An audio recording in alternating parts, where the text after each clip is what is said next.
Hey, everyone. Welcome to this episode of the Higher Ed Geek podcast, episode number 31 with Ali Raza.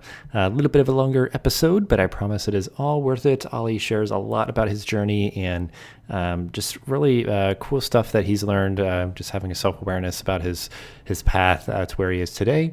And I will not talk too long for this one because I really want you to get into all the good stuff that we discussed. But Ollie is great. Really appreciate all that he shared and the time that he gave. And definitely check out all the stuff that we talked about in the show notes and connect with him to keep the conversation going. But after this quick message from our sponsor, this is episode number 31 with Ali Raza.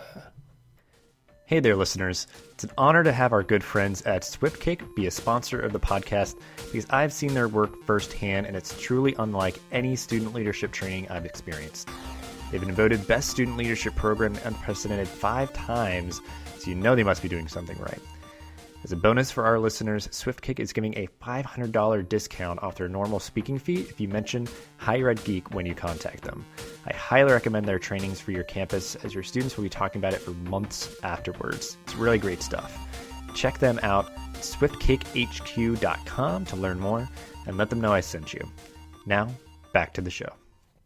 Yeah, we'll go ahead and jump in here. If you just want to start us off, just give kind of a quick introduction of who you are and how you got to be where you are today.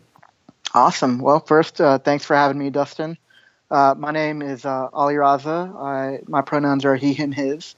I currently serve as a senior program coordinator in campus activities at Colorado State University. Let's see. I've been in this role for about 2 years now. It'll be 2 years at the end of May. So again, like I was saying, I'm really, really excited to be in this role and very excited about the work that I've been able to do in the last 2 years at Colorado State University. But I guess a little bit about my professional journey. Like many people, I'm guessing I was a first-generation college student. Mm-hmm. College wasn't really a reality for me. It's something that we really didn't talk about growing up. And I was actually born in Pakistan, and I moved to the United States when I was 2 years old because my mom, in particular, she wanted us to have a better life and better opportunity here in the United States, and so that was a good move for the family in retrospect. And thinking about just how I was brought up and how I grew up. I lived in 7 different states growing up, so I moved around quite a bit before finally landing in Texas in 8th grade. That was interesting for me because I moved around so much. I felt like I couldn't really situate in one place and call one place home.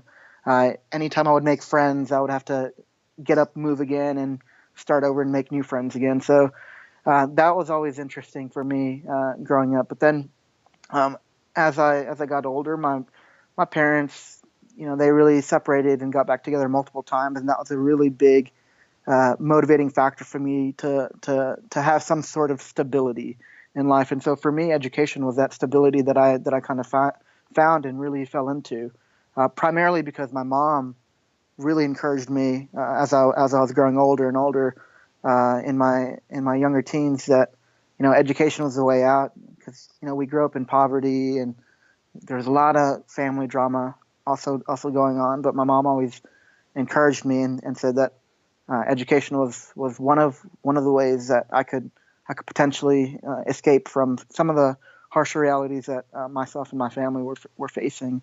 And so I ended up at the University of Texas at Austin, large flagship institution, public institution in Texas.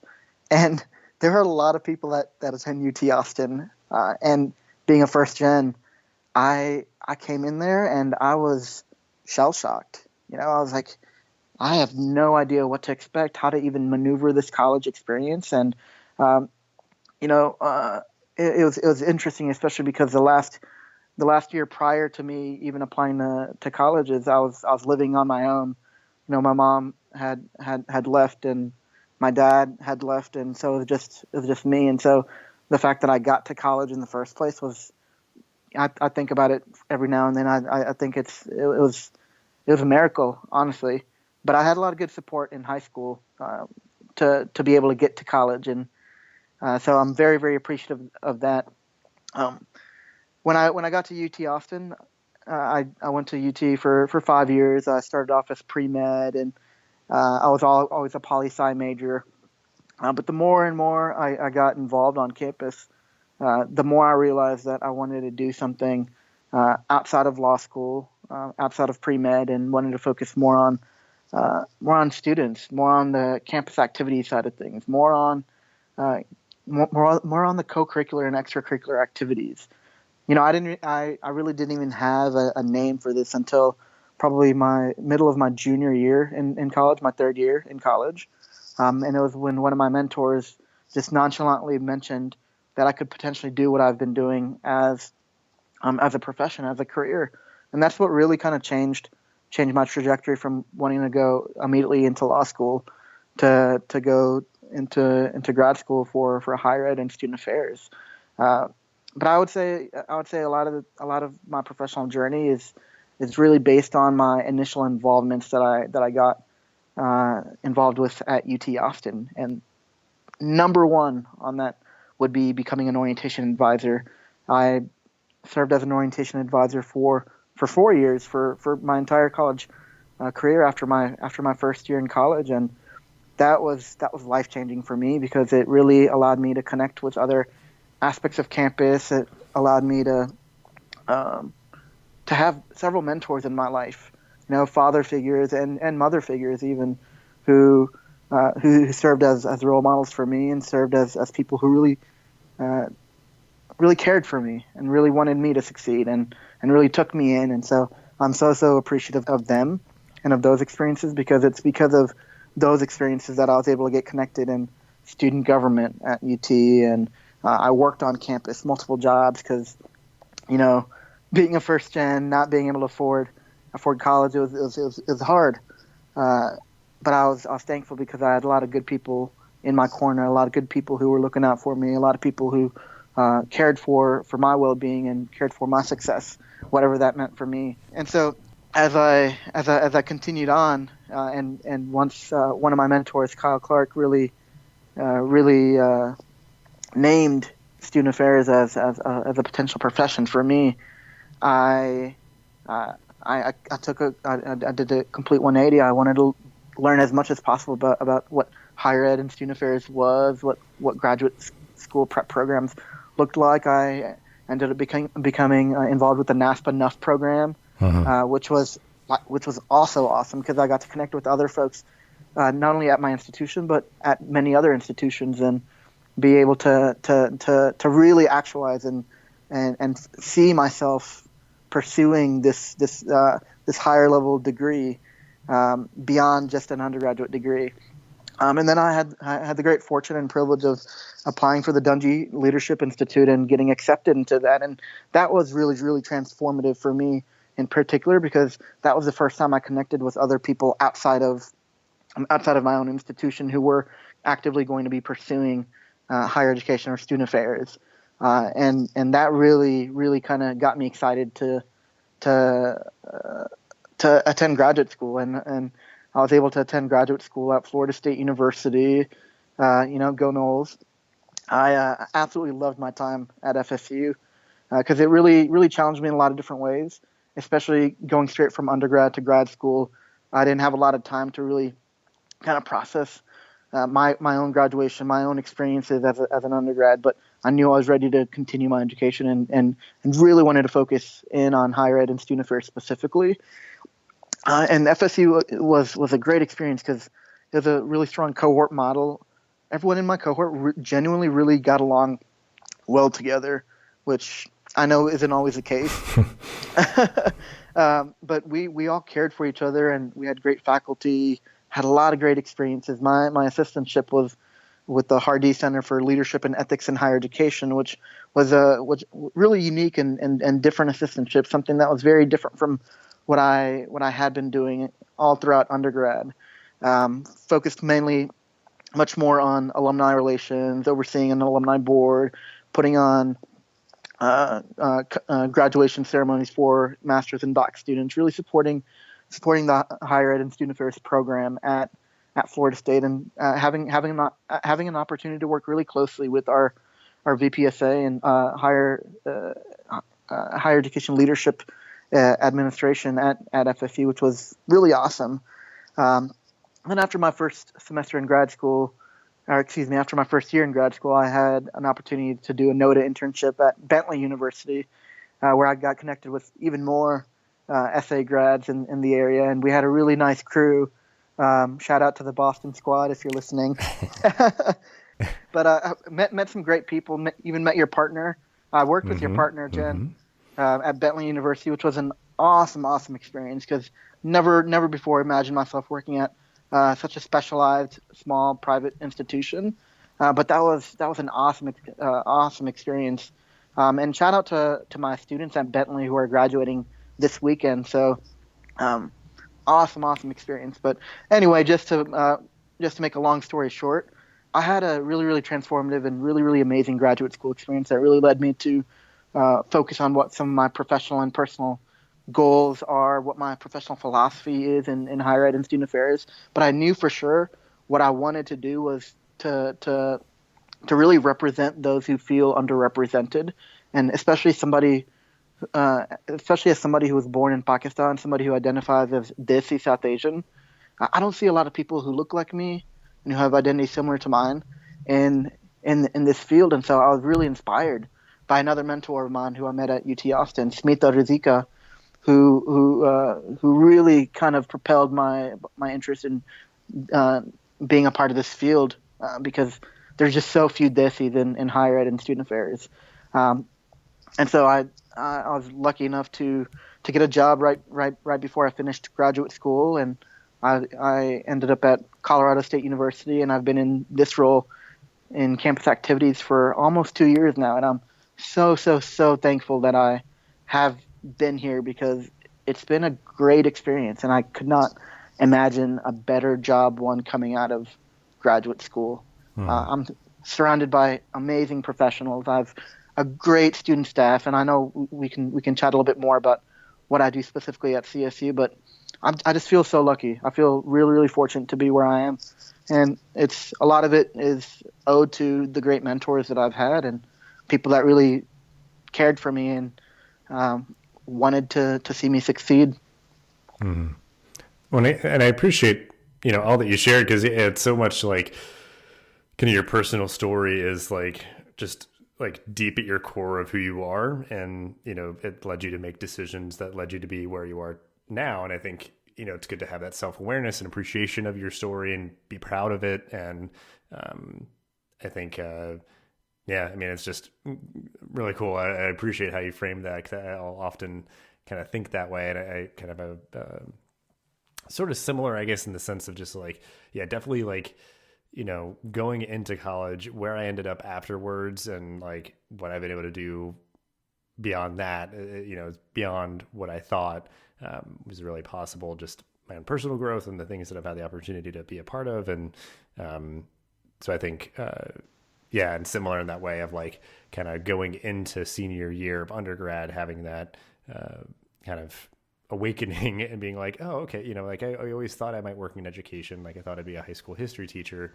but being able to, like having my strengths nurtured and realizing that I can use them to help other people as I was helped to find myself at college. And it certainly is a story that, resonates and echoes with many others, but just getting to hear that path that led you there a bit more fully. I appreciate you sharing all that. And I guess just to hone in on one part a little bit, because you were saying like being an orientation leader was really like the kind of the gateway for you.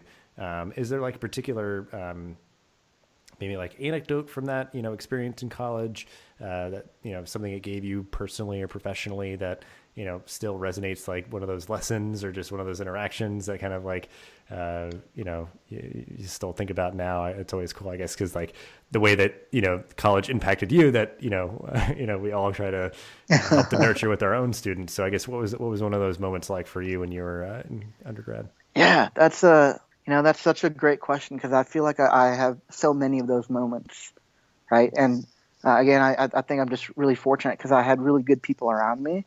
But one of the first things and things that I'm most appreciative about that that being involved as an orientation advisor gave me was community. Um, Especially, I think, as it connects back to a bit of my story that I shared about moving around quite a bit growing up, not really solidifying and staying in one place for a long time. Being at UT Austin for 5 years, that was the longest I've ever lived anywhere at one time. And so when I got involved with orientation, I was able to finally build that community, to have a semblance of continuous friends. You know, of course they'll change and change seasonally or semesterally based on classes and involvements and graduations and so on and so forth. But what remained consistent was the professional staff, really. You know, Kyle Clark and Esmer Bedia and KJ Harris and Alex Kappas and Christy Biggs, especially. Christy was the director of new student services at UT, and I really connected with her. And one of the things that I will always cherish and remember about her is just her passion for creating such a positive work environment. You know, putting a shield on so that we don't get tainted with some of the back end politics that are going on, or we don't see some of the see as much behind the curtain as students or even as professional staff. And Christy, unfortunately, she passed away due to an illness. But she wanted to make sure that she finished writing my recommendation letter to graduate school, and she literally finished writing that a week before she passed. And I will never forget that, because that's something that will always stick with me, because she literally wanted to make sure that I had my graduate school letters in order, and she was committed to fulfilling her commitment to me. And that was so powerful, and that was something that I will never forget that. And Christy is someone who I will always cherish for that. And that's just one example. You know, I think back to my early in my second year, my sophomore year. Esmer really took me on and really nurtured me, and really was more of a mother figure for me. Really cared for me, because she knew I had a lot of stuff going on back home with family and with my mom and my dad, and my mom's sickness and my mom's illness. And she knew that I didn't really have a lot of places to go in terms of finding that familial support. And so orientation for me was a place where I knew where I was going to be every summer. I didn't have to figure out who I was going to be staying with or who I was going to be living with in the summer. Going back home, quote unquote. You know, I had a lot of great friends in high school. I had a great experience in high school, and a lot of that was because of community. And I knew I had people that I could stay with. I knew I had friends who I could stay with. But being a part of orientation was family for me. Every year, I looked forward to applying to be an orientation advisor, and getting more and more, assuming more and more leadership role within orientation, and serving as a returner, and then as an orientation coordinator, and then as a fourth year orientation advisor, supporting the professional staff. And I knew I always had housing, I always had community, I had mentors, and I had a place to stay, and that was huge for me. So those are just a couple examples of how orientation really shaped my undergraduate experience. Not to mention the hundreds of people that I met through orientation, getting to know more about the ins and outs and the history and the tradition about UT Austin, and learning how to really amplify and utilize my voice, learning more about social justice. Taking that orientation class my spring semester of my second year, that was the first time I ever heard the terminology social justice. That's when I learned that social justice is both a process and a goal. And that really shook things up for me. That's what really kind of accelerated my quest for knowledge in terms of what is social justice, what are these identities that I hold, how do my identities act in simultaneity in every space that I occupy. Obviously, when I was a sophomore in college, I wasn't thinking about it in as advanced and as critical lenses as I am currently. But that was the beginning, and I so appreciate the beginning because that really kind of set the gears in motion for my passion for social justice and for my passion to do this work and figure out how I can serve as a good role model and really break down the systems that have caused so much inequity, so much harm, for so many students and professional staff on campus. So orientation gave me a lot. Yeah. Uh, Wow. Yeah, and I mean, that's powerful. Just that piece that mentor, is always going to be just like a concrete part of your story. Then obviously all the other stuff that you learn from them, but it's like they gave you that kind of final gift, and that's incredible. And I appreciate you sharing that. And I mean, it is like really just like that comprehensive kind of what you got from that experience, because that's in the ideal way, the best way is like, a student gets a lot from the experience. Like there's always that, that tendency if, you get this person, it seems like, oh, they would just like, be the rock star. And it's like, yeah, get some of those like strong kind of power players. But, it sounds like, and it was similar for me, just being like an RA and different things like that. Like, you really grew from the experience because it was so much stuff you just had no exposure to before. And you had these people who were, believing in you and just like kind of uplifting your potential and things. So, it's powerful stuff. And, all of that led you to be where you are now. Absolutely. And I guess, just, like highlight, I guess, what, maybe drew you out there, and, what are some of your favorite things about what you're doing currently? And, then we'll kind of go on from there. Yeah, absolutely. Thanks. You know, what really drew me to Colorado State specifically was, I wanted to be really intentional with my job search, and I, really did a lot of research and knew I wanted to be in a couple different functional areas. And what really attracted me to CSU and to campus activities in particular was just, uh, just how the students talked about the work that they did on campus. What sold me was the on campus. I had heard about CSU. One of my best friends and roommates in grad school, he went to CSU for undergrad, and he would always talk about Colorado State. So I guess I owe credit to Matt Dishman, for really planting the seed about even thinking about Colorado State, because I mostly grew up in the South, and I never would have even thought about moving to Colorado or even living in Colorado or, frankly, working in Colorado. But thanks to Dish, I'd say I gave Colorado a look, gave CSU in particular a look, and this office in particular, campus activities. The professional staff get along so well with each other, which I find so refreshing and so genuine, because it doesn't really happen as often as you would like to see, or as often as you may experience at a lot of different institutions, even at CSU. But the office where I work, campus activities, everyone gets along really well. We have great student staff.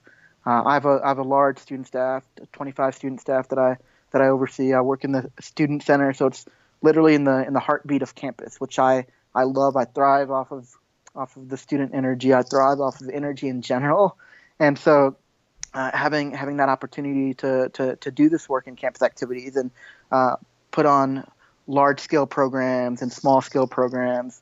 Our office puts on about 100 programs a year.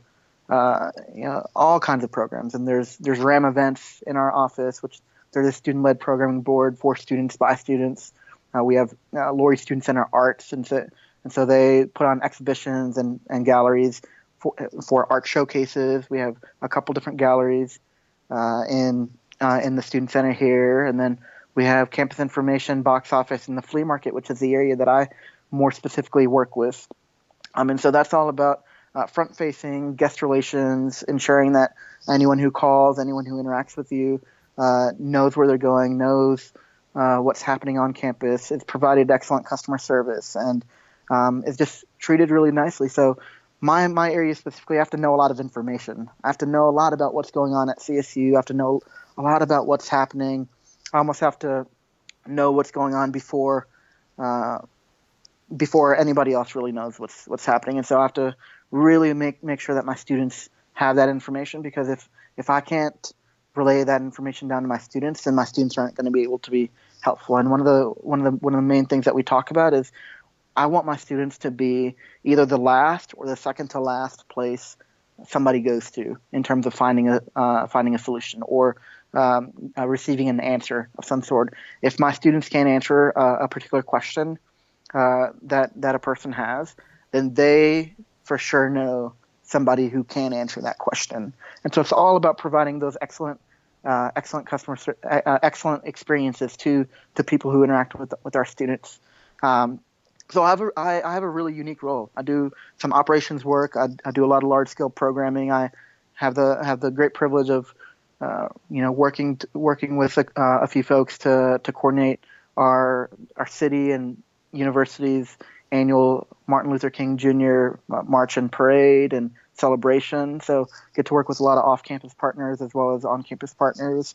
Work with a few of our student diversity programs and services offices. So those are the identity-based cultural centers.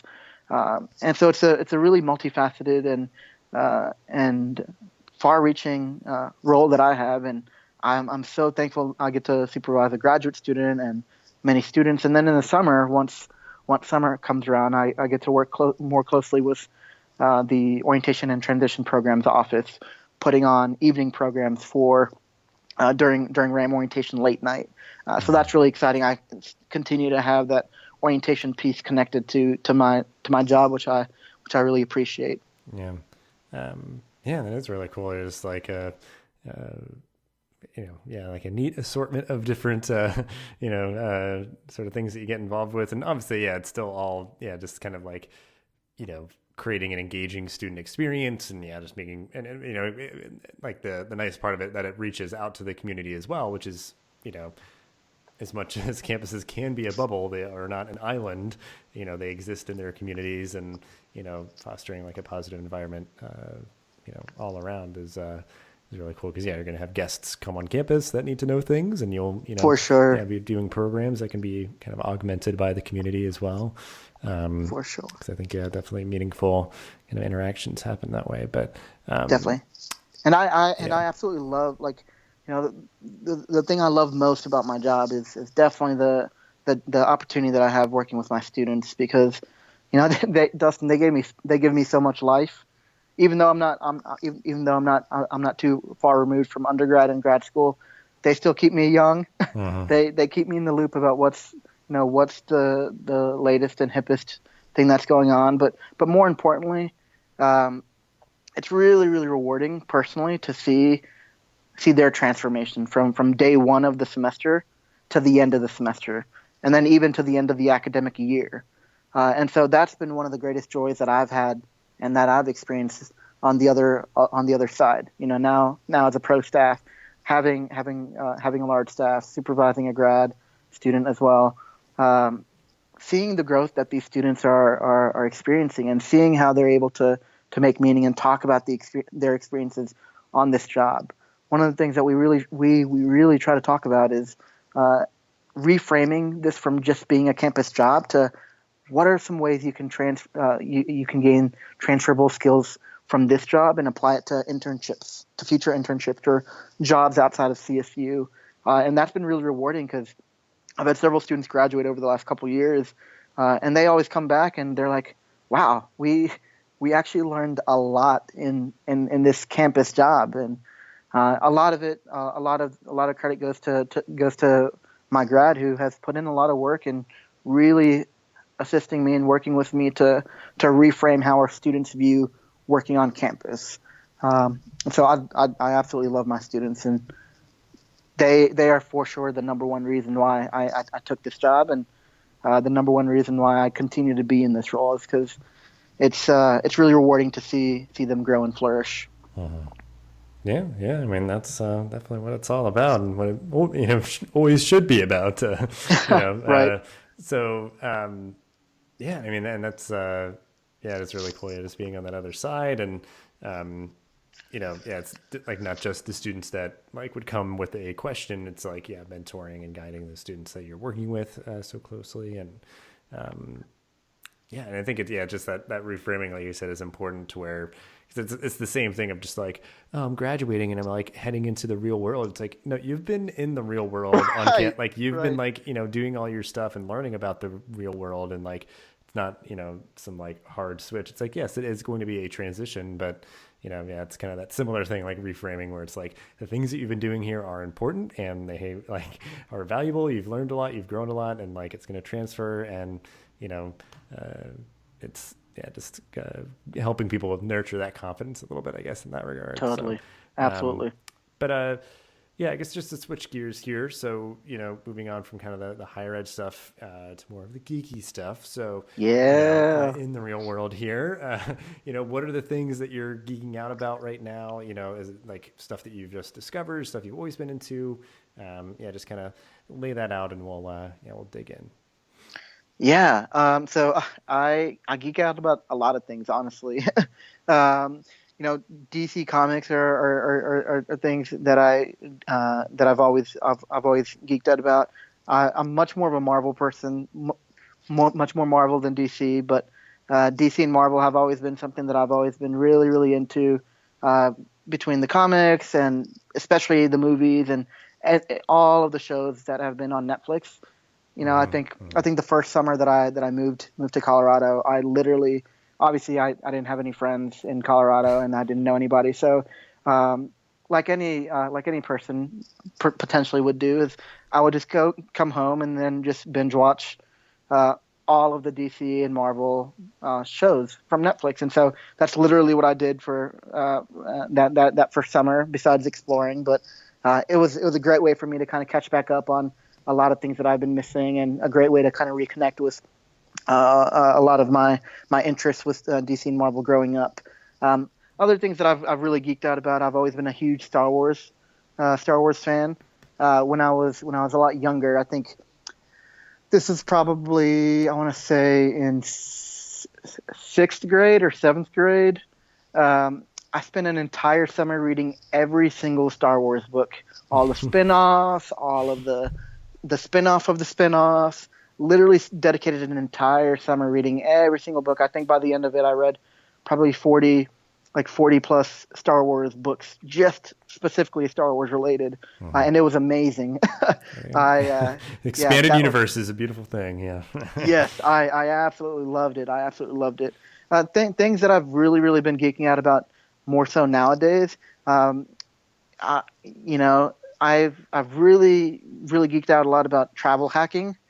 Um, Over the last year and a half, last couple of years, I've really gotten into figuring out how to travel for cheap, how to travel often, how to maximize my time, my paid time off, to be able to find really, really sweet deals to get away and kind of recalibrate and explore and see friends, explore different areas. And so I've really, really been honing in on that kind of hobby and really geeking out about that. I've gotten really into the whole the points game, and different credit cards, and how to maximize my points and leverage different awards and rewards and lounge access and things like that. So that's been a really, really geeky and nerdy thing that I've been talking a lot about with a lot of my coworkers and a lot of my a few of my other friends. And over the last year and a half, I think I've gotten probably 5 or 6 other folks at CSU really involved into the whole points game and the whole travel hacking craze and whatnot. So that's been really, really fun, and that's been really awesome too, because I've been able to go on a lot of trips to visit friends. And I just got back from Cartagena, Colombia. As soon as the semester was over, I took a 4.5 day trip down to Cartagena, Colombia, and I was able to find a really, really affordable flight to get down there. And I stayed in hostels and really immersed myself in the culture. Was able to practice my Spanish and kind of reintroduce myself into my Spanish language that I used to take in undergrad and in high school that I haven't been able to use very often, and really learn more about the history.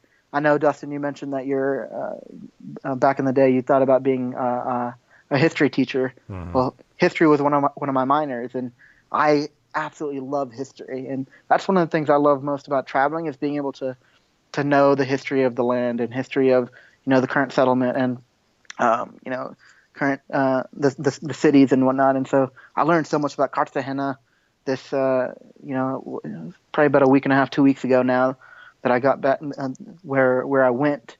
And so travel hacking has definitely been a new hobby, something that I've been geeking out about, and I'm always on the lookout using Google Flights and thepointsguy.com, just looking at ways I can maximize my money and maximize my time off. Because honestly, I've never really been somebody who buys a lot of things. I have a very, very strict and tight budget. I've even been paying off my student loans at a very, very aggressive rate. Spending about half my paycheck every month just trying to pay that down because I don't know how I feel about the current administration. Actually, I know exactly how I feel about the current administration. Well, yeah, let me make that clear. And I'm not sure how long public service loan forgiveness is gonna last, and so I'm just like, let me just try to knock this out. And then any other extra money I have, I try to save for trips and travel and experiences more so than things. I don't mind that I have clothes and stuff that are a couple years old. For me, it's just that's not as important to me as connecting with people that I care about, exploring the world, and exploring, reconnecting with friends and seeing family and friends. And I got my passport in November, and so I've been on an international travel kind of craze a little bit, just trying to figure out how I can travel more internationally and more affordably, and figure out how I can continue to learn more about different history and culture and really immerse myself into that.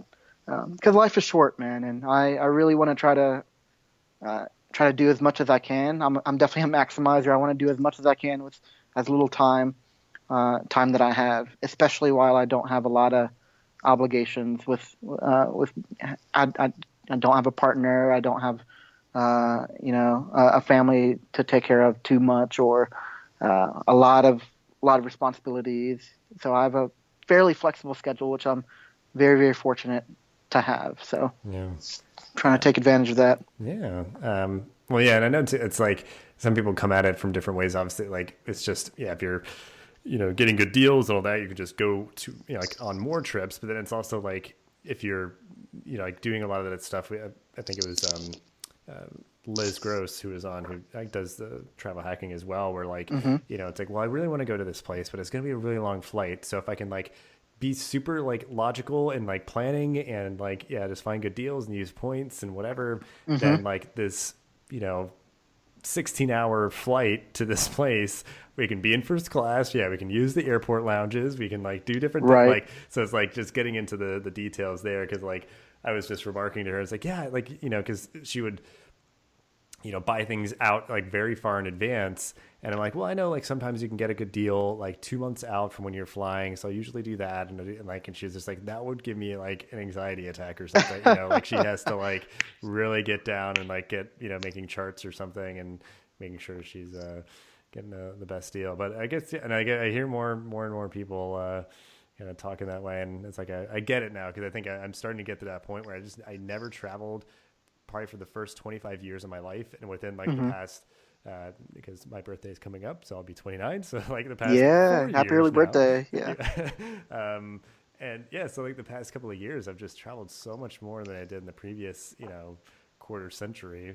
So I'm like trying to like, think in that way as well. I'm like, even just, like doing short trips and you just do it to like visit friends and family or, for our, our company, we have offices in different places. So it's a kind of a nice anchor point that way. But, Yeah, it's very cool. And yeah, I think it's funny. Yeah, just like you're, kind of the dichotomy of like DC and Marvel. And it's one of those things where it's like, it's possible to like both. And like, I think during certain phases in our lives, we might be like, well, I like this one a little bit more. I like this one, Right. yeah, like Right. the Marvel Cinematic Universe is really dominating and it's really good stuff. And like, Oh, DC absolutely. has some of its animated movie and this like, whatever you're feeling, whatever you need, whatever are kind of, whatever's resonating and stuff. It's just kind of, it's funny that way of just like, yeah, like different parts of our lives, we might be more or less into one thing or the other, or different medium.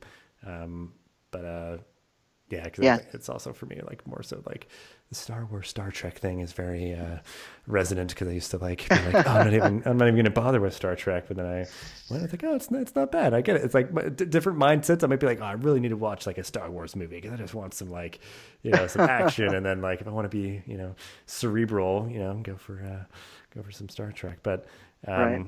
so Yeah, I've never really yeah. gotten into Star Trek actually, so that's funny that you mentioned that. But I'm definitely more Team Marvel than DC.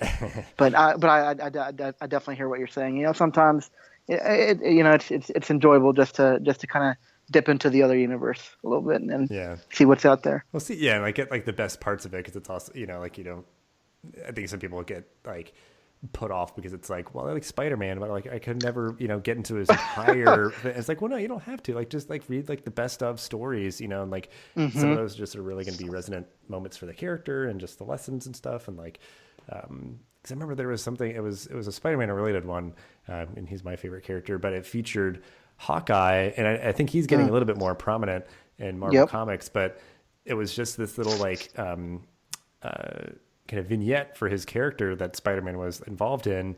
And it was talking about, obviously, he's not a superpowered person and Right. all he has is his bow. And the idea is like, he never misses because he has to never miss because he's there with Iron Man. He's there with the Incredible Hulk and Thor Right. and all that. So it's like he practices all the time and he's like, I don't miss because I can't miss. Like if I miss, I'm here with these other people. Like, and if they're counting on me and all that, like it was just this really like resonant moment for this character in this small thing. And it's just like, you could like read little like stories like that somebody might like cherry pick out. And it's just like, if you Hmm. read these, you get such an appreciation for the character and, it adds just dynamic. If you then see them doing one thing or another involved, you're just like, yeah, this character, like, really values being part of this team. So they're going to show up. They know what their strengths are, and that sort of thing. So it was just like cool stuff like that. I always do like the kind of the team ups and, those sort of things. Um, Absolutely. yeah. Absolutely. And certainly, Star Trek is worth a dabble, Next Generation is kind of the peak. Honestly, I've watched most of the movies. I haven't even touched like Deep Space Nine and Voyager and all those other ones. But, so well, I guess, yeah. And anything, I guess, with, those things that you're into, it's another sort of thing. Like, is there like a moment or like a bond that has been sort of kind of nurtured? Like, how is these hobbies, and maybe it's, it's the travel, you mentioned like a recent trip that was Hmm. really, meaningful for you. How have these hobbies, these things that you geek out about, like, how do these positively contribute to your life? Yeah, I think that's a great question because if I didn't have hobbies, if I didn't have things that I geeked out about, uh, I would constantly be thinking about work. I would constantly be immersed in work, which I am definitely a workaholic. In my first year, especially, I took maybe 2 days off total in a 12-month period, which was not good. I would not recommend that. But I've been really trying to be more thoughtful about taking time off and really being a lot more thoughtful and intentional about getting involved in other aspects of life outside of just work. And so these hobbies, these other things that I'm geeking out about, whether it's travel or whether it's Marvel or whether it's movies or whether it's cooking. I love to cook. I love to be outside, especially being in Colorado. We talked about this earlier.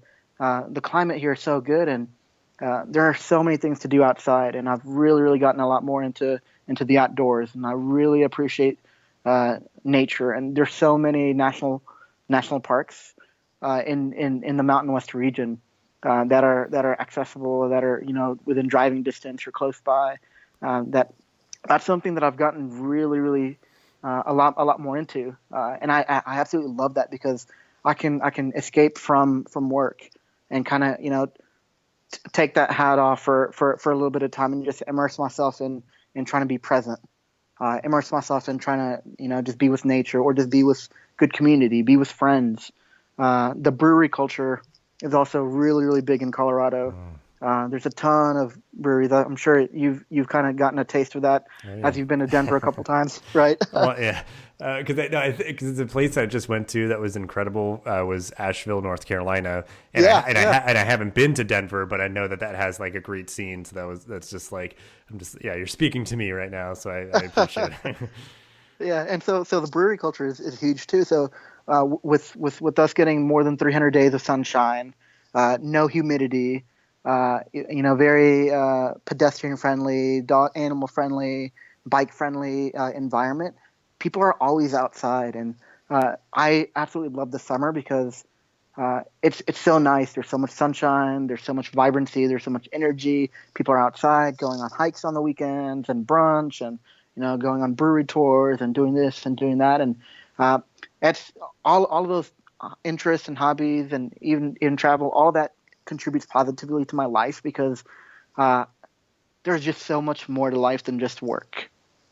It allows me to just kind of get away and be with myself or be with other people and um, just again I'm a maximizer and I love to live life. I didn't mention this earlier, but when I was in college and in grad school I lost a couple really really close people to my in my life. I mentioned one of my mentors, Christy, but I also lost three other really really close friends, friends who were one of my best friends from high school. He passed while I was in college. Um, when I was coming back from my internship in Bentley, I had two really really close friends within a 3 week period pass away. Both of them were abroad, and that really affected me a lot, Dustin, because I was not used to loss of life, and especially at such a young age, losing college age friends and high school age friends, and losing a mentor like all back to back to back to back. It was really really rough, and so because of that, I told myself that I wanted to live my life fully, and I wanted to live my life because I don't know how much life I have. Um, anything could happen. Um, I could get hit by a car tomorrow, or something could happen. Uh, but I just want to try to maximize each day that I do have, and try to get the most out of life. So I've always kind of had this philosophy of living life fully and trying to do the most that I can with as little time that I have, and just cram as much as possible. And so that's something that I've really been able. That's how my hobbies and interests have really been able to contribute to my life because it nurtures and feeds into the life that I want to live and into the life that I know is so precious and should not be taken for granted because it could be taken away at any second. Right.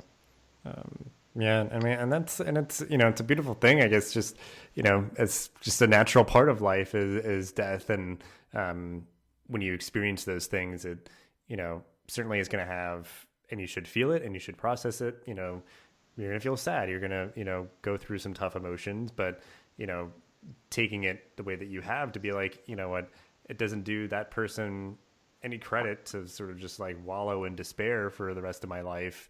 It's like, no, I want to continue to live life because like they were a part of mine. And, if I do something and it makes you think of that person that you miss, that was a part of your life, or just, Absolutely. help you to, sort of, you know, yeah, just live your life, as you see fit. And, like you said, like more to it than work, to where, if you, because I think it is that trap where it's like, oh, you really invest yourself in work and you get a lot of meaning out of it. And it's like, that can be all well and good. But if that's all your time, it's not even probably going to be mostly like meaningful time. You're probably just doing a lot of like busy work, or you're not being maybe as efficient, where it's like, well, I got to get these things done in 40 hours a week. And Like I need to make the most of that work time. So I'm going to be really efficient and do that well. And then I'm going to clock out, go home and like, take a vacation. And then when I come back, I'm going to really appreciate being back and be like, all right, let's like get to work. Exactly. I'm ready to, I'm ready to tackle things. Exactly.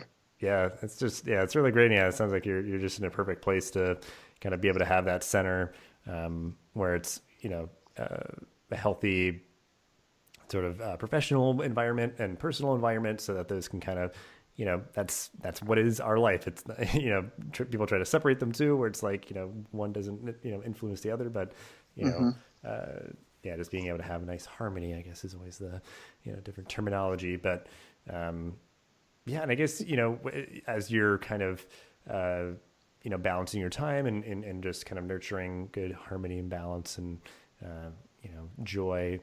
So like, what are the things right now that you're consuming specifically, whether it is sort of, kind of comic books or whatnot, but, like, what are you reading? What are you watching and or listening to? Just anything specific that we could, highlight in the show notes. Yeah, totally. One of the things that I've really picked up a lot on since I started working professionally full time, is just reading for pleasure. I really enjoy reading for pleasure now, and I've read a range of books.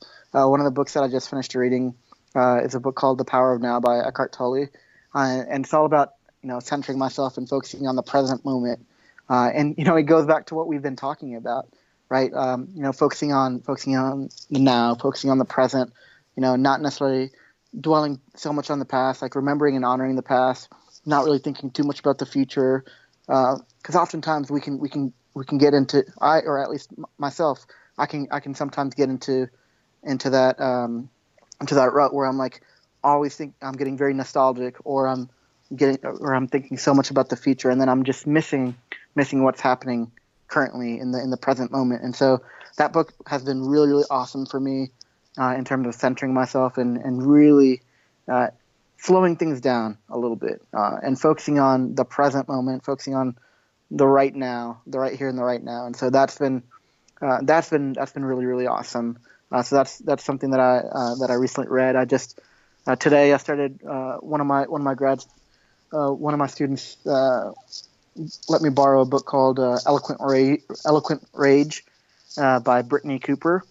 So this is a book that I'm really, really excited to read because our VPSA and a couple other folks had mentioned reading this book, and so I wanted to spend some time reading the book to kind of figure out a little bit more about what it's about. But essentially, I just started earlier today, so I'm just getting into it.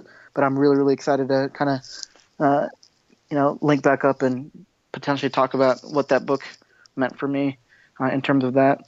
As far as what I'm watching, I finally started watching This Is Us a couple months back, and I ended up binging This Is Us, and that was not good for my mental health, probably. Yeah, I can imagine. I haven't watched it. Jen has, but just like, okay. I think she went through it really quick too. Yeah, just like, just an emotional gut punch every single episode. Like it was a lot. I ended up finishing it from start to completing it from start to finish in a matter of probably 2 weeks, and that was a lot. But I really, really enjoyed the show. I love Sterling Brown. He's an awesome actor. Of course, I watched Black Panther, which is now like one of my all-time favorite movies. Definitely up there. Definitely one of my favorite Marvel movies of all time. I haven't seen Infinity Wars yet, and that's I regret to admit that. But I'm waiting. I made a promise to a friend that I would wait for them to watch with them, and so I'm holding out for now. I've blocked out everything on Twitter and Facebook for any spoilers. So it's getting hard. My supervisor has been teasing me. He's like, you need to watch it because I can't guarantee I'm not going to spill something in our next one-on-one. I was like, oh gosh, yeah, I need to get on it. Yeah, well, So you're in for definitely, a treat, though. Yeah. So, yeah, uh, yeah. yeah.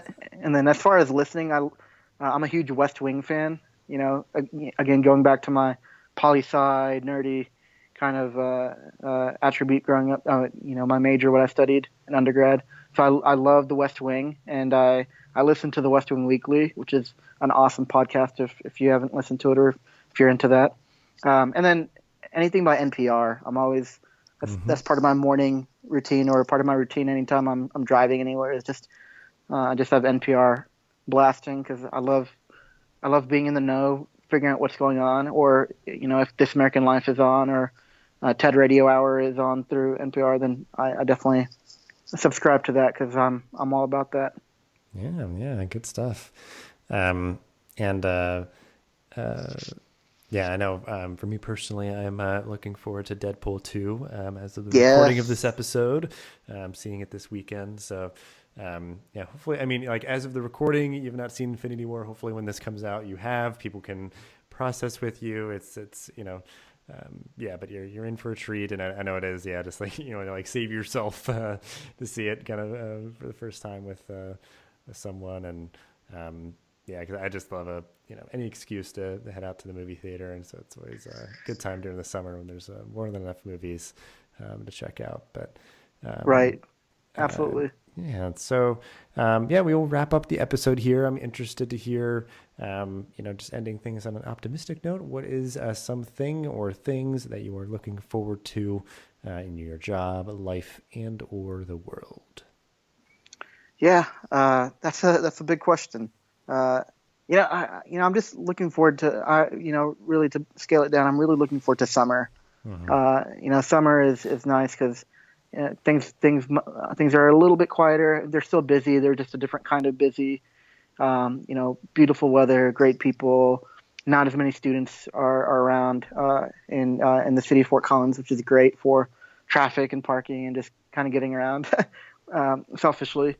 Um, but I'm just looking forward to all the life's mini adventures that are going to come this summer, and I'm hoping to check out a couple national parks. I'm looking forward to a couple close friends' weddings that I'll be going to. I'm really excited about, um, and I'm really looking forward to the world hopefully kind of recalibrating a little bit, and holding on to some hope. I know there's been a lot of negativity that's been going on in the United States and across the world, and there's just a lot of different tragedies and hate and um, very tough things going on. And it's really affected a lot of our students and a lot of our staff and a lot of people, especially this semester and this last semester.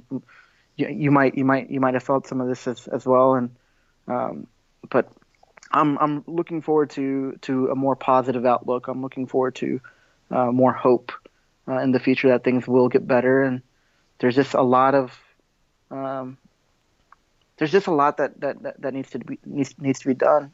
But I'm excited for a little break. I'm excited Yeah. for summer and sunshine and just have a good time and um, continue to find some good travel hacking ways to see the world. Yeah, for sure. And I think, yeah, it's nice. Yeah, like you're saying, like it's still busy, different kind of busy. You know, life is a little bit more manageable in the summer, especially like working in higher ed when Hmm. sort of the pressure eases off and not as many students around. So you can maybe just kind of like slow down, be more mindful, do things that you enjoy, and yeah, like having like weddings and these different, just like special moments coming up. And like, I think that can always help on a personal level to feel more kind of optimistic, gives you something to look forward to, or you just get really filled up by those interactions. And it is just like, the world is, on a broad scale getting better all the time. People don't really ever like talk about Sure, that because it's just like absolutely. usually like just very small incremental change.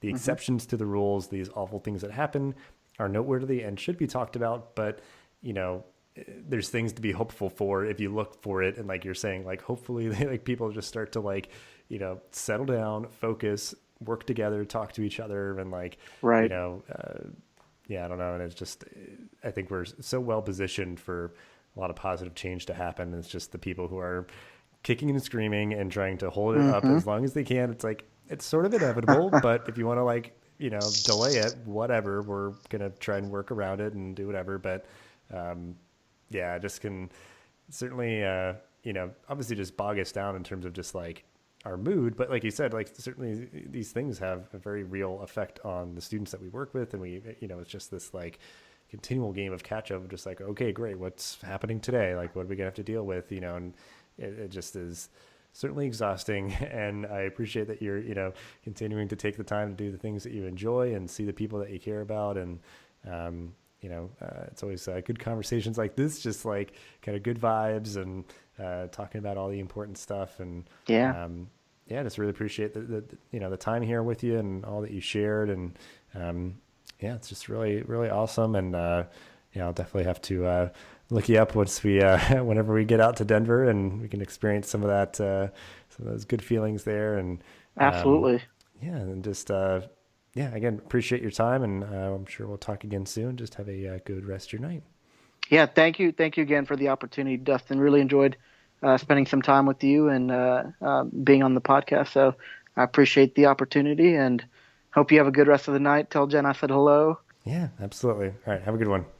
This podcast is a proud member of the Connect EDU Podcast Network, bringing together diverse voices and thoughtful discussions to the higher ed community. Check us out online at connectedu.network or on Twitter at connectedupod. Thank you so much for listening to this episode of the podcast. Please rate, review, and subscribe so you'll never miss an episode.